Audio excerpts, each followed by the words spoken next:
మేఘనాథుడై వచ్చుచున్న మేఘారూఢుడా, రెండంచుల ఖడ్గమును నోట ధరించిన వాడా, మృత్యువునకు మృత్యులోకముకు అధికారి అయిన వాడా, యుగ యుగములో సజీవుడైన వాడా, ఏడు దీప స్తంభముల మధ్య సంచరించువాడా, మృతుడై మరలా బ్రతికిన వాడా, అగ్నిజ్వాలల వంటి కన్నులు కలిగిన వాడా, అపరంజని పోలిన పాదములు కలిగిన వాడా, దావీదు తనయా హోసన్నా, యూదుల రాజా యేసన్నా, యేసన్నా, యేసన్నా.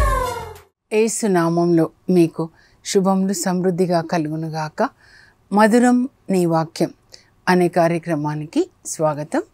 ఈరోజు మనం దేవుడు నాటిన నీతి వృక్షములు అనే అంశం 18వ భాగం ధ్యానించుకుందామండి.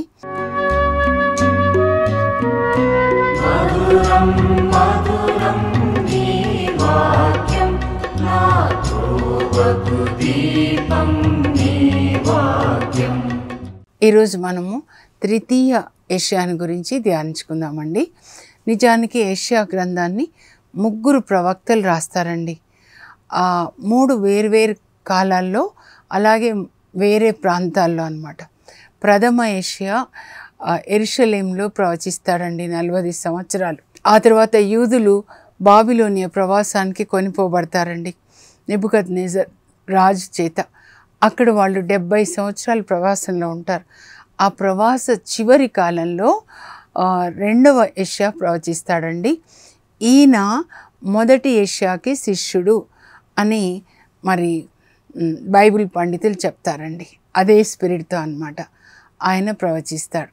బాబిలోనియాలో ఉన్న మరి యూదులని ప్రోత్సహిస్తూ ఆయన ప్రవచిస్తాడు. నా ప్రజల్ని ఓదార్చండి, వాళ్ళకి ధైర్యం చెప్పండి, వాళ్ళ పాపానికి తగిన ఫలాన్ని వాళ్ళు అనుభవించారు, ఇంకా ఇప్పుడు వాళ్ళకి విమోచన.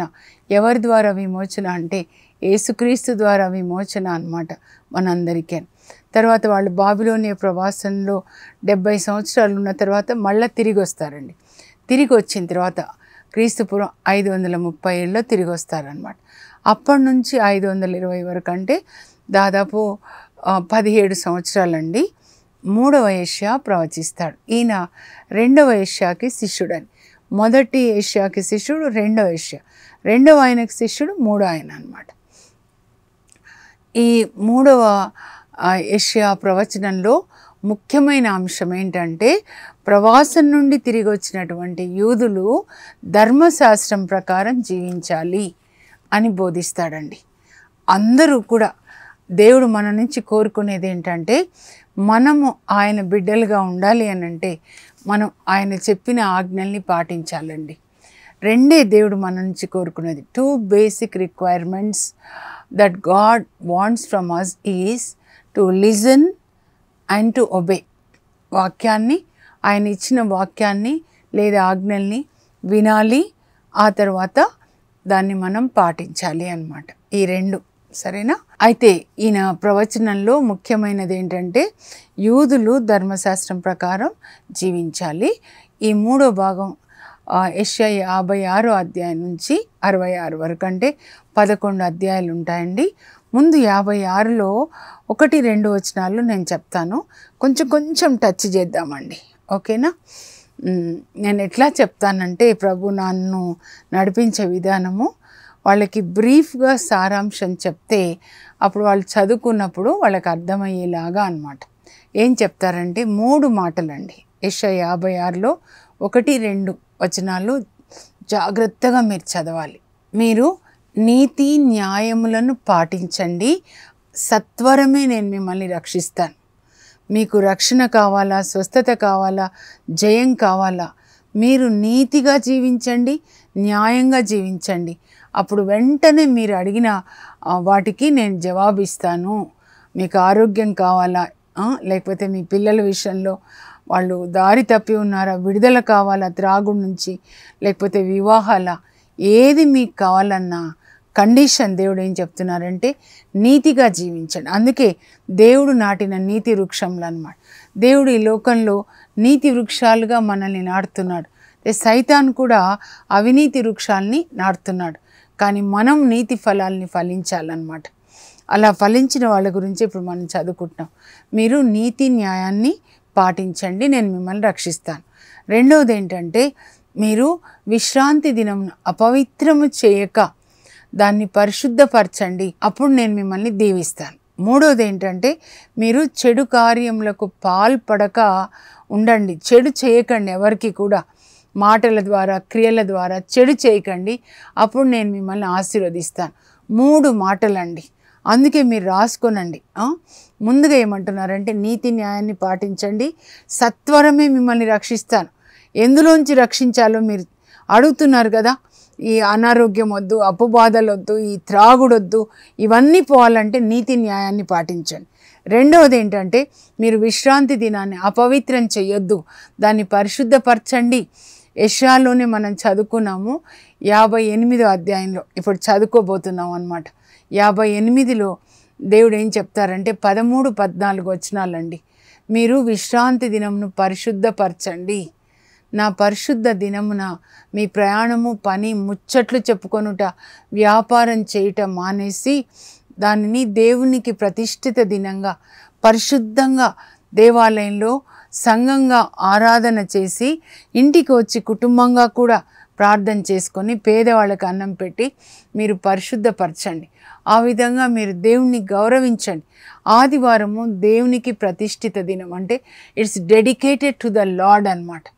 కనుక మీ దేవుడు పరిశుద్ధుడైనట్లే మీరును పరిశుద్ధులై ఉండండి. పరిశుద్ధత అంటే తెల్ల వస్త్రాలు వేసుకోవడం అండి కాదు. ఒక్క మాటలో చెప్పాలంటే యేసు ప్రభులాగా జీవించడం. కరుణ, నీతి, న్యాయం, క్షమ, దయ ఆయన గుణాలన్నమాట.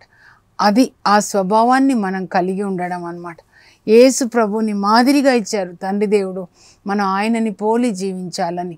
కనుకనే యేసు ప్రభు మత్తయి సువార్త 4లో పేతురు, అంద్రియా వాళ్ళని పిలిచేటప్పుడు మీరు నన్ను అనుసరించండి అని చెప్తున్నారు. ఫాలో మీ అని చెప్తున్నారు. యేసు ప్రభు నడిచిన అడుగుజాడల్లో నడిచే వాళ్ళే, ఆయన నడిచిన ప్రేమ పదంలో పయనించే వాళ్ళే ఆయనకి నిజమైన శిష్యులు. అట్టివారే పరలోకంలో ప్రవేశిస్తారు. సరే అండి, ఇది తర్వాత ఇంకా నెక్స్ట్ ఏముంటుందంటే 56లో అన్యులు కూడా చివరి దినాల్లో యెరూషలేమునకు వచ్చి దేవాలయంలో దేవుణ్ణి ఆరాధిస్తారు. కేవలము యూదులకి మాత్రమే కాదు, ఇది పాత నిబంధన కదండి. లేకపోతే కేవలం క్రైస్తవుల కొరకు మాత్రమే కాదు. యేసు ప్రభువు లోకరక్షకుడు, అందరి కొరకు ఆయన వచ్చాడు. అందరూ యెరూషలేం దేవాలయానికి వచ్చి దేవుణ్ణి ఆరాధిస్తారు అని చెప్తున్నారు. అంటే యేసు ప్రభుని అందరూ తెలుసుకుంటారు చివరి రోజులలో అని ప్రత్యేకంగా మరి నపుంసకుల గురించి కూడా ఇవ్వబడిందండి. వాళ్ళు కూడా వచ్చి దేవుని ఆరాధిస్తారు. అప్పుడు యెషయా 56:7 అండి, నా మందిరము సమస్త జాతి జనులకు ప్రార్థనా మందిరం అని పిలువబడుతుంది. మేము మా ఇంట్లో ఇది దినంలో 10 సార్లు అన్నా చెప్పుకుంటామండి. మా హస్బెండ్ కూడా చెప్తారు, my house shall be house of prayer అనగానే నేను ఆమెన్ చెప్తాను. House of Jesus, house of angels, house of heavenly father, house of Mother Mary, Saint Joseph, Saint Anthony, house of worship, house of peace, house of joy అని అట్లా అన్నమాట. అందరూ వచ్చి ఆరాధించుకోవాలి. అలా మన ఇల్లు కూడా ఉండాలండి, మన హృదయం కూడా ఉండాలి, దేవుడు నివసించే ఆలయంగా ఉండాలన్నమాట. దేవుడు అంటే వాక్యమే, యేసుప్రభు అంటే వాక్యమే. కనుక ఈ వాక్యం అంతా మన హృదయంలో ఉండాలన్నమాట. అది ఇక్కడ దేవుడు చెప్తున్నారన్నమాట. ఇంకా ఆ తర్వాత 57కి వచ్చినట్లయితే మీరు దేవుని మాట వినకుండా ఉన్నందువల్లనే మిమ్మల్ని 70 సంవత్సరాలు బాబిలోనియా ప్రవాసానికి పంపించాడు. ఇప్పుడు దేవుడు మిమ్మల్ని మరలా విడిపించుకొని యెరూషలేమునకు తీసుకొని వచ్చాడు. కాబట్టి మీరు నీతిగా జీవించండి. కొంచెం చెప్తానండి ఇక్కడ. పశ్చాత్తాపడండి. గుడ్డి వాళ్ళు ఎట్లా నడుస్తారో అట్లా తడుముకొని అట్లా నడుస్తున్నారు. అంటే ఆత్మ సంబంధమైన గుడ్డితనం ఉన్నవాళ్ళు బైబిల్ గ్రంథాన్ని చదవరండి. ఆచారాలు ఉంటే చాలు, ఏదో అలా చర్చికి వెళ్ళేస్తే చాలు అని. కానీ ఆ గుడ్డి వాళ్ళలాగా ఉండొద్దు. యేసుప్రభు చెప్తారు, ఒక గుడ్డివాడు ఇంకొక గుడ్డివానికి దారి చూపిస్తే ఇద్దరు గోతిలో పడతారంటే నరకానికి వెళ్తారనమాట. మనం దేవుని యొక్క వాక్యం ప్రకారం జీవిస్తే పరలోకానికి వెళ్తాం. యేసుప్రభులాగా తండ్రి చిత్తం చేయడం, ఇదంతా తండ్రి చిత్తం చేయడం అన్నమాట. ఆ తర్వాత 57:15 వచ్చినట్లయితే ప్రభు చెప్తున్నారు, నేను ఉన్నత స్థలంలో వసించువాడను, కానీ పశ్చాత్తాప మనస్కులు వినయాత్ములు అయిన వారి హృదయంలో కూడా నేను నివసిస్తాను అని చెప్తున్నారు. వినయాత్ములు ఎవరంటే దేవుని వాక్యం ప్రకారం జీవించేవాడు. యేసుప్రభు అంటారు, learn from me that I'm simple and humble. నేను సాధుశీలుడను వినమ్ర హృదయుడునని నా నుంచి నేర్చుకోండి. మత్తయి 11:29 అన్నమాట. ఎవరు వినయవంతులు అంటే దేవుడు చెప్పినట్లుగా చేసేవాళ్ళు. మోషే భూమి మీద నివసించిన అందరిలోకి వినయవంతుడు అని సంఖ్యాకాండం 12:3 ఉంటుందండి. అందరికీ అలా నా ఆజ్ఞలు పాటించే వాళ్ళకి నేను చికిత్స చేస్తాను, నేను వాళ్ళని స్వస్థపరుస్తాను, నేను ఇంకా మీ పాపాలని జ్ఞాపకం పెట్టుకోను, కోపపడను అని చెప్తున్నారనమాట. కనుక మీరు ఏది వింటున్నారో కూర్చొని చదవండి. కనీసం 7 సార్లు చదివితే అది మన హృదయంలోనికి వెళ్ళి అక్కడ రాస్తారు పరిశుద్ధాత్మదేవుడు అనమాట. తర్వాత 58కి వచ్చేసరికి ఇక్కడ దేవునికి ఇష్టమైన ఉపవాసం గురించి చెప్తున్నానండి. తపస్కాలంలో నేను ఎప్పుడు చెప్తాను, ఇది మనకిష్టమైన ఉపవాసాలు చేస్తూ ఉంటారు కదా, ఇవి పెంచుకొని ఇవి అవి అని. అది దేవుడు చెప్పలేదు, దేవుడు చెప్పింది చేయాలన్నమాట. యెషయా 58:6 మీరు చదువుకోనండి. అన్యాయపు బంధాలని విప్పండి. సైతాను కాడి పెడతాడు, త్రాగుడో లేకపోతే అలాంటి కాడి కూడా మీరు తొలగించండి, అనారోగ్యం అనే కాడి తొలగించండి అని చెప్తున్నారు. అన్యాయంగా ఎవరిని దోచుకోకండి, ఏది కూడా మీది కాంది దోచుకోవద్దు. ఇంకా 7వ వచనానికి వెళ్దామండి. ఆకలైన వాళ్ళకి అన్నం పెట్టండి, బట్టలు లేని వాళ్ళకి బట్టలు ఇవ్వండి, రోగులని దర్శించండి, చెరసాల్లో ఉన్న వాళ్ళని పరామర్శించండి. అప్పుడు నా కృప ప్రాతంకాల సూర్యుని వలె మీ మీద ప్రకాశిస్తుంది. ఉదయం సూర్యుడు ఎలా ఉంటాడండి 6 గంటలకి, కానీ అలా 12 గంటలు అనుకోండి, ఎక్కువ అయిపోతుంది కదా. మీరు ఎప్పుడు ఈ పనులు చేస్తారో అప్పుడు నా కృప మీ మీద ఇలా ఉంటుంది అని. ఊరికే మీ కృప నాకు చాలు అని వాక్యం తీసుకొని నోటితో పలకడం కాదు, కానీ జీవించాలి. జీవించినప్పుడు ఈ వాక్యాన్ని మన పేర్లు జీవ గ్రంథంలో పరలోకంలో దేవుడు రాస్తారు. అప్పుడే మనం పరలోకానికి వెళ్తామన్నమాట. మీ రక్త సంబంధులకు మీరు సహాయం నిరాకరించకండి. మీరు మంచి స్థితిలో ఉన్నారు, మీ తోడబుట్టిన వాళ్ళు చాలా పేదలుగా ఉన్నారు, వాళ్ళకి సహాయం చేయాలి, అది మీ బాధ్యత. యోసేపు ఆదికాండంలో వాళ్ళ నాన్నని వాళ్ళ అన్నయ్యలందరినీ కూడా ఆయన ఆదరిస్తాడు, వాళ్ళ పిల్లల్ని ఆదరిస్తాడు. అందుకనే ఈరోజు 12 గోత్రాల వాళ్ళు యాకోబు పిల్లలు ఇజ్రాయెల్ దేశంలో వాళ్ళు నివసిస్తూ ఉన్నారన్నమాట. మీరు ప్రార్థించినప్పుడు నేను మీ ప్రార్థన ఆలకిస్తాను. మీరు ఈ పనులు చేసినప్పుడు యేసుప్రభు కూడా తుది తీర్పు ఇలా వచ్చినప్పుడు రెండో మారు ఆయన మనల్ని పరలోకం తీసుకెళ్ళాలంటే ఇవే ప్రశ్నలు ఇస్తారండి. ఆకలేని వాళ్ళకి అన్నం పెట్టావా, బట్టలు లేని వాళ్ళకి బట్టలు ఇచ్చావా, రోగులను పరామర్శించావా, పరదేశులను ఆదరించావా అని. అప్పుడు మనం ఇలా చేస్తే మనకి పాస్పోర్టు వీసా ఇచ్చి పరలోకాన్ని తీసుకెళ్తారనమాట. మీ ప్రార్థన నేను ఆలకిస్తాను. ఈ పనులు చేసిన తర్వాత మీరు ప్రార్థించండి. నా ప్రార్థనకి జవాబు రావట్లేదంటే ప్రతిదానికి ఒక కండిషన్ ఉంటుందండి. ఒక వ్యక్తి 2 కాళ్ళ మీద నడుస్తాడు, అలాగే విశ్వాసులు 2 కాళ్ళ మీద నడవాలి. ఒకటేంటంటే దేవుడిచ్చిన ఆజ్ఞలు మీరు పాటిస్తే అప్పుడు దేవుడు ఇచ్చిన ఆశీర్వాదాలు మీరు పొందుతారనమాట. మీరు ఇలా చెయ్యండి, అప్పుడు నేను మిమ్మల్ని ఆశీర్వదిస్తాను. మీ గాయాలు తొందరగా మానుతాయి, మీరు అనారోగ్యంతో ఉండరు. మీరు నీరు కట్టిన తోట వల్లే కలకల్లాడుతారు. నీరు కడితే మనమే కట్టాలి నీళ్ళు తోటకి, అప్పుడు ఎంత పచ్చగా ఉంటుందండి వరి పొలం. అలా దేవుడు మనకి నీరు కడతారు, మంచి ఆరోగ్యం, ఐశ్వర్యం, అభిషేకం. నీరు కట్టిన తోటలాగా దేవుని మహిమ మనలో కనబడాలండి. అది 58. మెల్లగా చదువుకోండి, మీరు మెల్లగా చదువుకోండి. 58లో 6 నుంచి 14 వరకు. ఆ తర్వాత 59లో యెషయా ఏమంటున్నాడంటే, ప్రభువు మీ ప్రార్థన ఆలకించలేని చెవిటివాడు కాదు, మీకు సహాయం చేయలేని చిన్న చెయ్యి ఆయనకు లేదు. కానీ మీ పాపాలు మీకు దేవునికి అడ్డుగోడగా ఉన్నాయి. మీ పాపం వల్ల మీ ప్రార్థన అక్కడికి వెళ్ళట్లా, అక్కడి నుంచి సహాయం రావట్లేదు. కనుక మీ పాపాలకి పశ్చాత్తాపడండి. అక్కడ చాలా ఉందండి, టైం అయిపోయింది. కానీ కుట్రలు పన్నుతున్నారంటే కొంతమంది. ఎట్లా అంటే 2 సాలెపురుగు గూడు ఎట్లా అల్లుతుందో అట్లా ఒకరిని నాశనం చేయడానికి. తర్వాత పాము గుడ్లు ఎట్లా పెడుతుందో ఆ గుడ్లులోంచి పాము పిల్లలు వచ్చినట్లు కుట్రలు పన్నుతున్నారంట. అది సైతాను సర్పం అంటే కదా, సాలెపురుగు కూడా అలాగే కుట్రలు, హమాను కుట్రలు పన్నుతాడు ఎలా యూదులందరినీ చంపాలి అని కదా. అలా మనం ఉండకూడదండి. యేసుక్రీస్తుకు చెందిన వాళ్ళు అందరికీ మేలు చేసేవాళ్ళుగా ఉండాలి. అపోస్తుల కార్యాలు 10:38లో యేసు ప్రభువుని దేవుడు పరిశుద్ధాత్మతో అభిషేకించిన తర్వాత ఆయన అంతటా వెళుచు అందరికీ మేలు చేస్తున్నాడు. ఈ ఒక్క మాటైనా మీరు రాసుకొనండి. అందరికీ మేలు చేయండి, మాటలతో ఆశీర్వదించండి. దేవుడు మీకు పరిశుద్ధ ఆత్మనిచ్చుదురుగాక, ఆరోగ్యం ఇచ్చుదురుగాక, మీ పంటలు బాగా పండునుగాక, మీ పిల్లలకి బంగారు భవిష్యత్తు ఇచ్చుదురుగాక, త్రాగు నుంచి విడుదల కలుగు, భార్యాభర్తల మధ్యలో సమాధానం వచ్చునుగాక, మా దేశంలో సమాధానం ఉండునుగాక, పంటలు బాగా పండునుగాక, యుద్ధాలను ఆపండి ప్రభా. అలా మంచి మాటలు మీరు చెప్తే బైబిల్లో మాట, దేవుని మాట, మీ మాట ఒకటే అనుకోండి, వెంటనే పరలోకంలో యేసు ప్రభు ఆమేన్ అంటారు.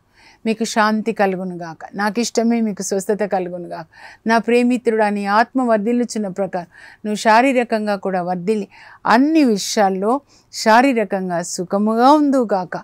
3 యోహానులో 2లో ఉంటుంది.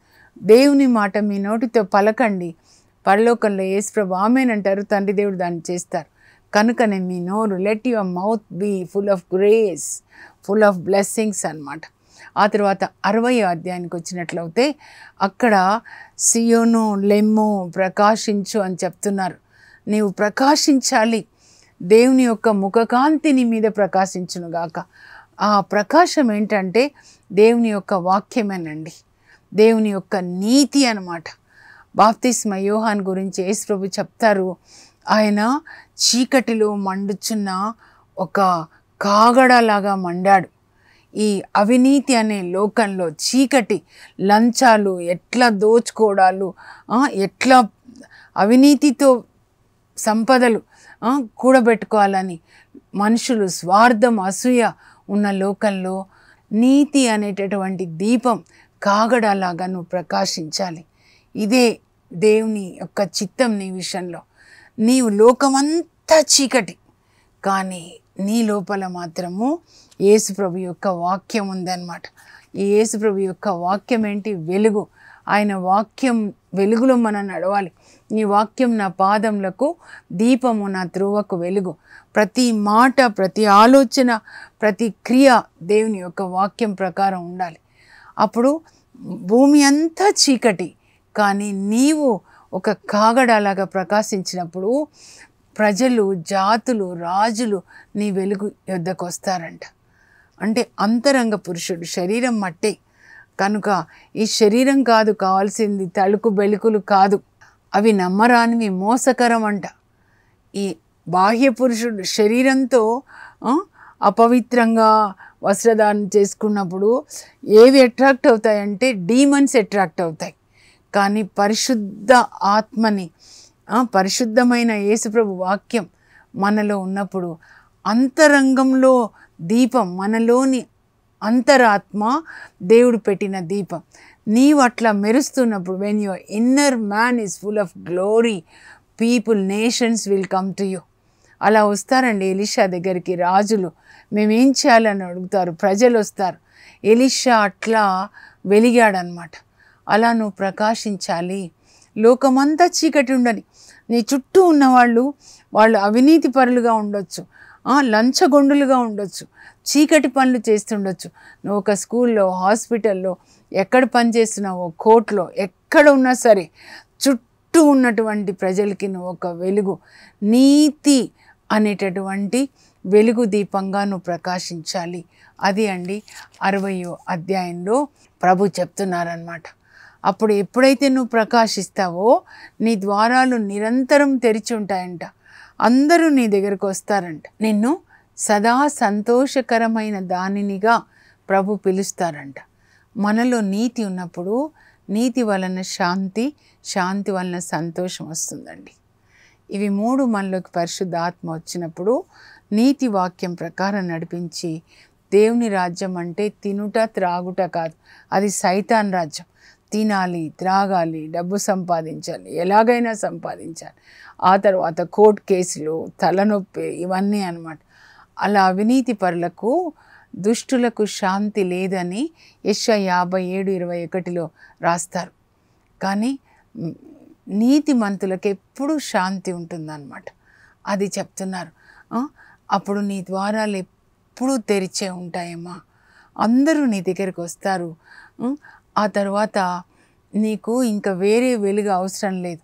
సూర్యుని వెలుగు, చంద్రుని వెలుగు అంటే ఈ లోకంలో ఈ అధికారంలో ఉన్న వాళ్ళ ప్రొటెక్షన్ కానీ, వాళ్ళ ఆదరణ కానీ, రాజుల ఆదరణ అవసరం లేదు. నీకు నీ దేవుడే శాశ్వత జ్యోతి అవుతారు అని చెప్తున్నారనమాట. ఆ తర్వాత 61 వచ్చేసరికి అక్కడ అభిషేకాన్ని గురించి మాట్లాడుతున్నారండి. నిజానికి యేసు ప్రభు యొక్క అభిషేకం అన్నమాట అది. అందుకే లూకా సువార్త 4వ అధ్యాయంలో 18, 19 వచనాల్లో యేసు ప్రభు సువార్త బోధిస్తున్నప్పుడు ఒకసారి నజరేత్కి వెళ్తాడు. తన పట్టణం అదే, అక్కడే పెరుగుతాడు కదా, మరియ తల్లి, జోజప్ప గారు, యేసు ప్రభు. అక్కడ విశ్రాంతి దినాన, అలవాటు చొప్పున విశ్రాంతి దినాన ప్రార్థనా మందిరానికి వెళ్ళాడంట. ఎంత మంచి సాక్ష్యం చూడండి. వాళ్ళ మమ్మీ డాడీ ప్రతి విశ్రాంతి దినం అంటే శనివారం అండి వాళ్ళకి అలవాటు చేశారు చిన్నప్పటి నుంచే. మరి చర్చికి వెళ్ళడం అన్నమాట. ప్రార్థనా మందిరం, సినగోగ్ అంటారండి యూదులది. అలవాటు చేశారనమాట. వెళ్ళాడు. అక్కడ వెళ్ళి చదవడానికి నిలబడినప్పుడు అక్కడ ఉన్న పరిచారకుడు యెషయా గ్రంథాన్ని ఇస్తే, అప్పట్లో ఒక్కొక్క గ్రంథం ఒక్కొక్క చుట్టలాగా ఉంటుందండి, స్క్రాల్స్.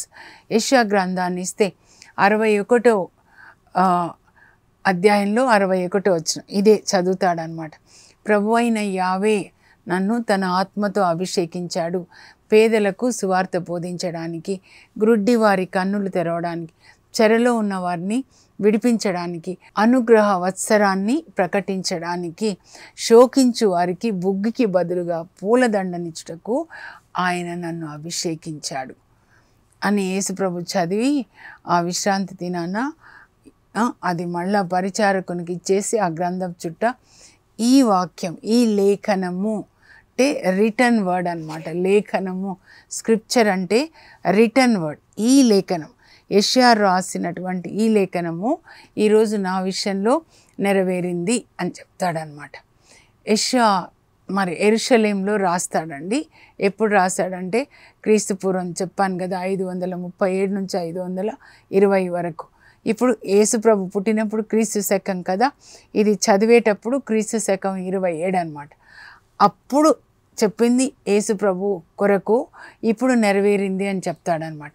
అయితే బైబిల్ యొక్క గొప్పతనం ఏంటంటే ఈ వాక్యం నాకు జరుగునుగా కానీ మీరు నోటితో చదివి నోటితో పలికి ఇది నాకు నా పిల్లలకి నెరవేరునుగాక. ఇదండి ప్రార్థన అంటే. మీరు బైబిల్ ప్రక్కన పెట్టి సొంత ప్రార్థన చేయకండి. బైబిల్ ఓపెన్ చేసి కళ్ళతో చదువుతూ ప్రభు అయిన యావే నన్ను అభిషేకించాడు, పేదలకి సువార్త బోధించడానికి, చెరలో ఉన్న వారిని విడిపించడానికి, అనుగ్రహ వస్త్రాన్ని ప్రకటించడానికి నన్ను అభిషేకించాడు. ప్రభువే స్వయంగా నాటుకొనిన నీతి వృక్షంలో అని వాళ్ళకి పేరెడతాడు. మనమే అన్నమాట. ఎవరు నీతి వృక్షాలు? ఇప్పుడు యెషయా, ఈ 3 యెషయాలు నీతి వృక్షాలు. యోబు నీతి వృక్షం అన్నమాట. అలా మనం కూడా నీతి వృక్షాలు. సమూయేలు ప్రవక్త, బాప్తిస్మ యోహాన్ మనం చూడబోతున్నాము. రేపు యిర్మీయా ప్రవక్త అన్నమాట. దేవుడు ఏది చెప్తే అది చేశారండి. దేవుడు చెప్పింది చేసేవాళ్ళు నీతి వృక్షాలు, సైతాన్ చెప్పింది చేసేవాళ్ళు అవినీతి వృక్షాలు. దేవుడు నీతి వృక్షాలని నాటుతుంటే సైతాన్ అవినీతి వృక్షాలని నాటుతున్నాడు.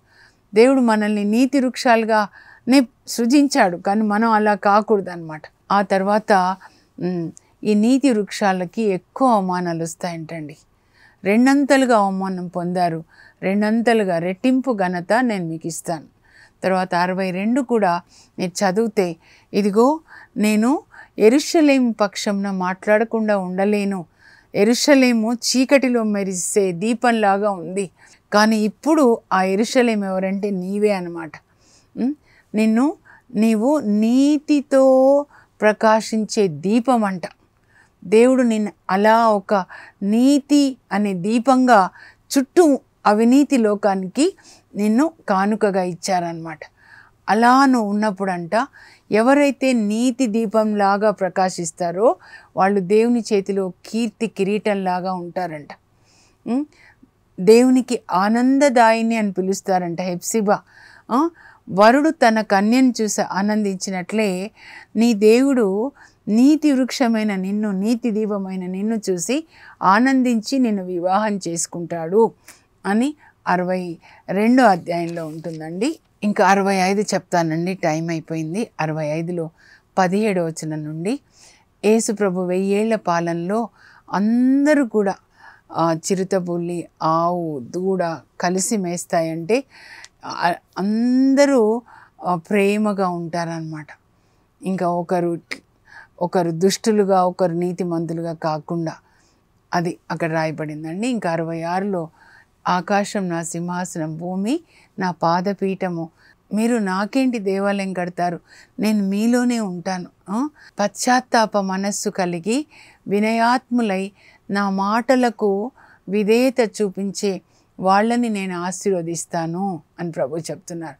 దేవుణ్ణి గౌరవించడం అంటే దేవుని మాటకి లోబడి జీవించాలన్నమాట. అది 66లో చెప్తున్నారండి. చివరికి తీర్పుని గురించి చెప్తారు. అందరూ యెరూషలేమునకు వస్తారు, అందరూ ప్రభుని ఆరాధిస్తారు.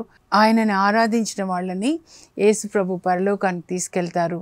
కానీ ఆయన మాటల్ని నిరాకరించిన వాళ్ళు చస్తారు, పురుగులు వాళ్ళ శవాల్ని తింటాయి అని ఈ యెషయా 3వ యెషయా తన ప్రవచనాన్ని ముగిస్తాడండి. ముగించే ముందు ఒక్కసారి నేను ముఖ్యాంశాలు చదువుతాను, స్క్రీన్ మీద చూడండి. దేవుడు నాటిన నీతి వృక్షంలో 3వ యెషయా. బాబిలోనియా ప్రవాసం నుండి యెరూషలేమునకు తిరిగి వచ్చిన ప్రజలు ధర్మశాస్త్రం ప్రకారం జీవింపవలేను అనునది ఈ బాగా సారాంశం. నీతి న్యాయములు పాటించు, విశ్రాంతి దినం పాటించు, చెడు కార్యములు చేయకు, అప్పుడు నేను నిన్ను ఆశీర్వదిస్తాను. యూదులకు అన్యులకు అందరికీ రక్షణ. నా మందిరము సకల జాతి జనులకు ప్రార్థనా మందిరం అని పిలువబడుతుంది. వినయాత్ములతో పశ్చాత్తాప మనస్కులతో ప్రభు వసించును. దేవునికి ఇష్టమైన ఉపవాసము, దీవెనలు, పాపము, పశ్చాత్తాపము, రక్షణ. ప్రభు కొరకు ప్రకాశించు వారికి దీవెనలు. నీతి వృక్షములుగా అభిషేకము, దీవెనలు. నీతి అను వెలుగుతో ప్రకాశించు వారికి దీవెనలు. నూతన దివి, నూతన భువి 1000 ఏళ్ల పాలనలో. దేవుని వాక్కును పాటించు వారికి దీవెనలు, నిరాకరించు వారికి తీర్పు. ఇప్పుడు ప్రార్థన చేసుకుందాం. పరలోకపు మా తండ్రి, నీ పరిశుద్ధ నామమునకు స్తోత్రం కలుగునుగాక. దేవుని వాక్కులకు భయపడి ఆయన మాటకి విధేయించే వాళ్ళని ఆశీర్వదిస్తాను అని చెప్తున్నారు ప్రభా. మేము ఆ విధంగా నీతి న్యాయములు పాటిస్తూ విశ్రాంతి దినాన్ని పరిశుద్ధపరిచేటట్లుగా, అలాగే చెడు కార్యములు చేయకుండా నీ వాక్యం ప్రకారం జీవించే కృప మా అందరికీ దయచేయండి. మా మనోనేత్రాలు తెరవండి ప్రభా. నైనా మేము చీకటిలో ప్రకాశించే దీపంలాగా, నీతి దీపంలాగా, మీరు నాటిన నీతి వృక్షాలుగా నీతి ఫలాల్ని ఫలించే కృప మా అందరికీ దయచేయండి. యేసు నామంలో అడుగుచున్నాం తండ్రి, ఆమేన్. అవినీతి లోకంలో నీతితో మెరయు దీపంగా ప్రకాశించే కృప దేవుడు మీకు దయచేయును గాక. God bless you. Have a blessed day. For information, please contact us. Our address, Mrs. Jacinta Rani, 214 Pavani Estates, near St. Anthony's High School, Himayat Nagar, Street number 8, Hyderabad 29. మంచు జల్లు, ఇది మహిమ జల్లు, మంచు జల్లు, పరలోక జల్లు, మంచు జల్లు, ఇది ఆత్మ జల్లు, మంచు జల్లు, ఇది జీవ జల్లు.